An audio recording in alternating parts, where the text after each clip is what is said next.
There's the going away, and then there's also, I'm sure for you, like the Rochester footprint in the market for you, and coming here for I mean, there's a ton of Bills fans obviously here that you'd want to come out for once a year.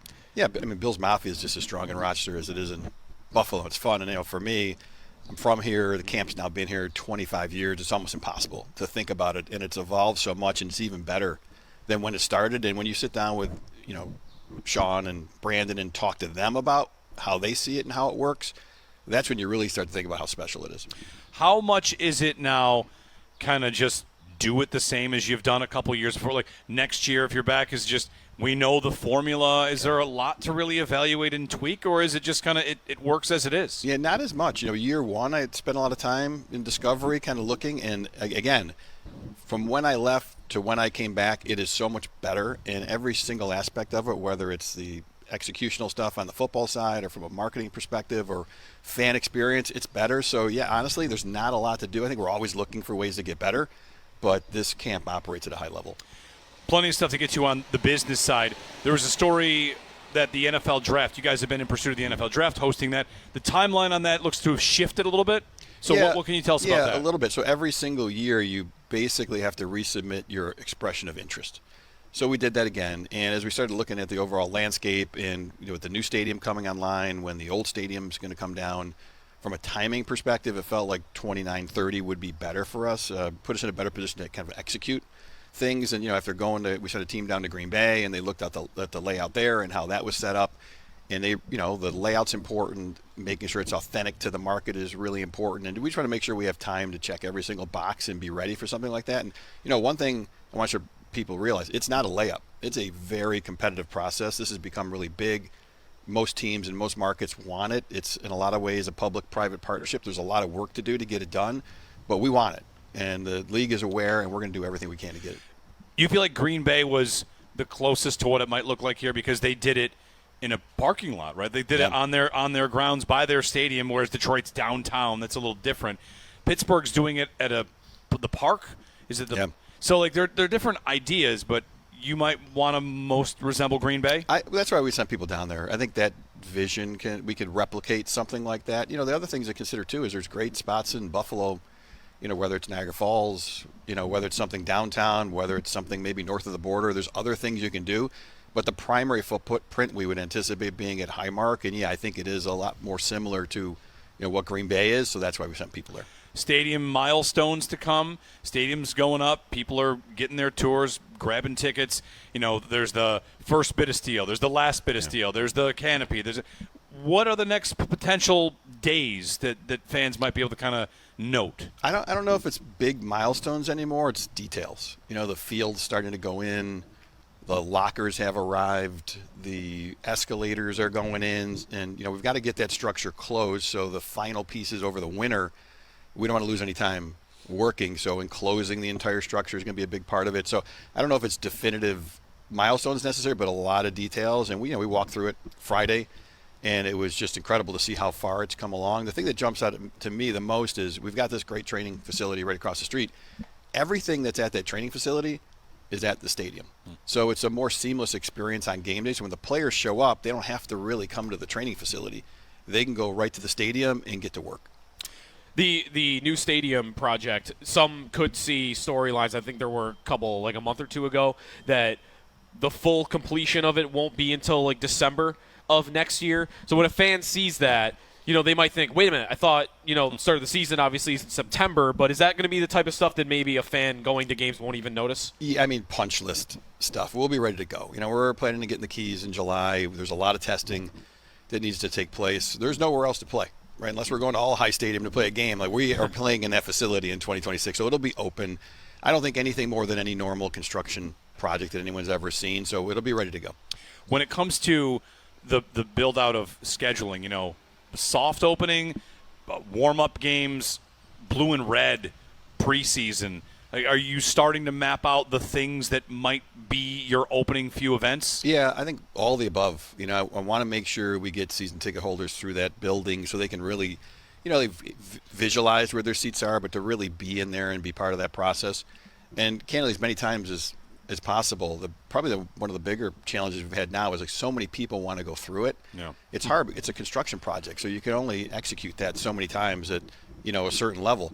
But yeah, we want to get in there. Definitely a soft opening. Definitely a bigger event. I think what I've come to realize is the first thing that needs to happen on that field, big, it's got to be a football game. For us, like you're opening up this spectacular $2 billion stadium. It's a football first facility. It's for the team first and foremost. So, when we get into preseason, we want to make sure it's tested. But as far as events go, that'll be the first big event. I would, assume we're going to do a blue and red there, ramp it up. How do we make it even better? Do we look at maybe doing an alumni game as part of it, for instance, like make it even bigger than it's been in the past? And I'm going to sit down with everybody in the building and particularly with Sean and Brandon, just kind of talk about it and try to map it out as early as possible. But I would think that would probably be the first big event in there. Where are you at on progress on PSLs? We talked to a lot of people that in like these recent days are going through that process now. How far along are you on both PSLs and season tickets? It's going really well. When I first got here, we were going through this whole kind of premium process, and everyone felt like we needed to get through that first. And I think people were a little concerned, maybe a little impatient, which you completely get. So we've really made an effort to get everybody through. We're literally now into the last wave of season ticket holders. So almost everybody's been through the building or through this process. By the time we open up the season, every single current season ticket holder will have a chance to go through it.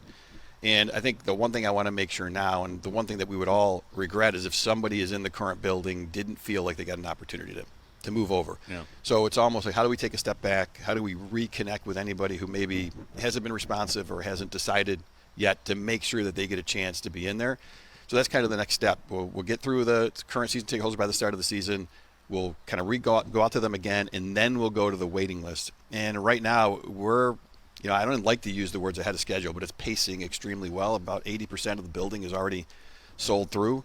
We've got a year left. We've got a massive waiting list to go through, so we're really well positioned. And the stories at the start of that, you mentioned like the premium seating experience happened first.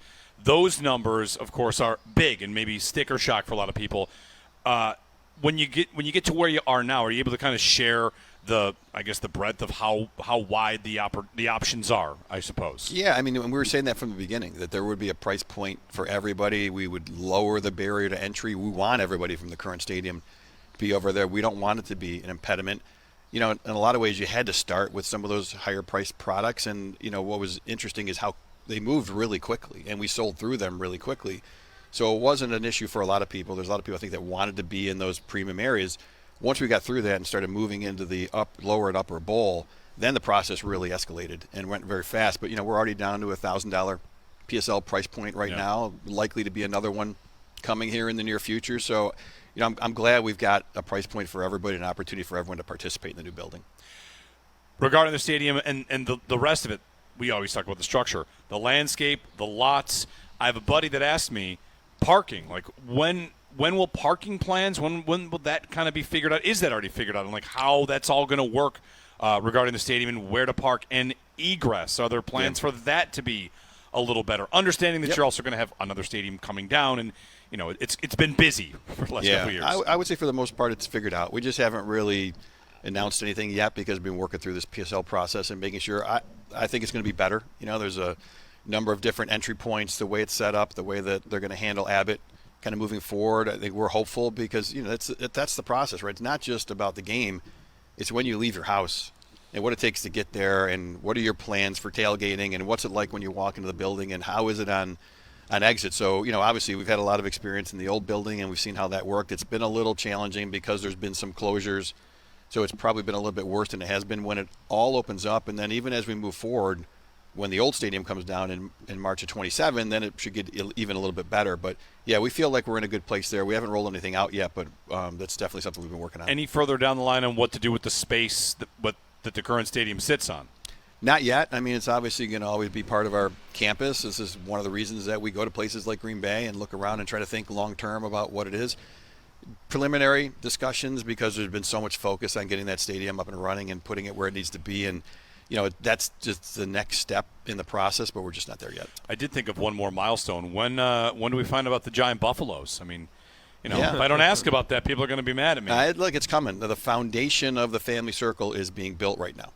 So we're getting close. I think in the next couple of months, we'll probably start releasing some of the concepts, and people can look forward to what's going to be there. All right. Farewell season at the stadium, the red helmets being announced a couple weeks ago. Feedback on that, I feel like, has been pretty universally. But I mean, the nostalgia play for that. I guess my question would be, how you arrived at that in the game at the end of the season, like that. I'm sure was on purpose, like close the stadium at least in the regular season with that helmet. Yeah, that's a tough process because when you're closing out a stadium with all that history. Are we doing it right? Are we doing enough? And we just kept sitting down and kind of iterating on what was the best way to do this. The red helmet piece has been on the radar for a long time, and there's a lot of hoops you got to jump through with the NFL even to get that approved in the first place. But you saw all the kind of anecdotal excitement around it, and then it was a little bit of a perfect storm. Rumors about whether it was going to happen, whether it was not going to happen. And we didn't change the timeline at all. It just happened to sync up. And then when we announced it, it just blew up. I think through our social channels alone, almost 25 million impressions on that. On Instagram, that's the second most trafficked post we've had all year, and the one that beat it was Josh Allen's MVP announcement. So, right. Obviously people are really excited about it. I'm glad we're bringing it back. It felt like the right way to close it out. And, we're looking now, what are the other pieces? Who do we bring back? How do we transport people back in time as much as possible for that last game? Because it's going to be a really special moment. Regarding the bringing it back and the hoops and is it a one-off, or is it the kind of thing that maybe people can look forward to reappearing occasionally in the future? I mean, maybe I think it's starting as a one-off. You really are supposed to be wearing 3 helmets during the course of the season, so we had to go back to the league and say we'd really like this kind of approval so that we can roll it out. There's a lot of excitement behind it, and they granted that. Now, it's hard to say moving forward. I'm glad it's in our portfolio, if you will, because we know people love it. So it'd be cool to bring it back again. There's no plans right now. We are 3 weeks from the reveal of the Rivalry Series set. So you did refer to us earlier this camp as you think we're like uniform experts. You did say that to us. Yep. How excited should Bills fans be for these? First of all, I like that you guys are into it. There's so many fans that love the uniforms, love to talk about helmets, and have – it's subjective too. So, people aren't going to love everything that you do, but I think I'm very excited. I think you've seen some of the reactions from the players. This is, I would say, more of a league-driven process that we're supporting, but we're creating our own content. We're going to be rolling it out. There's a whole merchandise capsule that's going to be part of this as well.